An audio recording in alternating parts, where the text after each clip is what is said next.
हे छठी मैया पर साल तो रउआ से मन्नत मंगले रहनी जे हम टाकला हो जाए तो मन्नत तो हमार पूरा कर दहले बानी। देखी है दे टाकला हो गई। रुको जरा सबर करो। आवा सो फेर मांगतानी जेवन दे फेर हम टाकला हो जाए।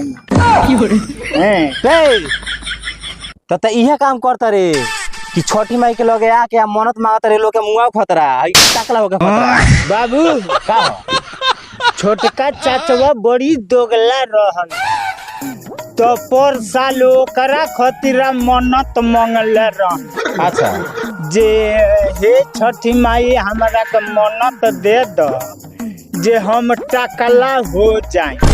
ओसन उमर गइल।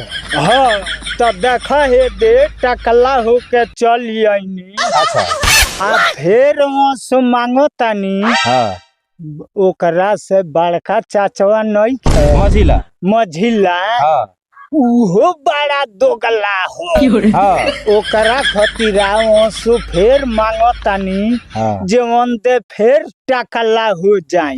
अच्छा फिर ओकरा अगला साल हाँ मन्नत मांगे हाँ जे पांचू पटीदारवा बड़ा दोगला बड़े सतन तनी बात खातिर मारा मारी झगड़ा कर देता रे सन। हाँ हाँ हाँ जे वो मर जा सन हाँ आ तू टेंशन मत लीह।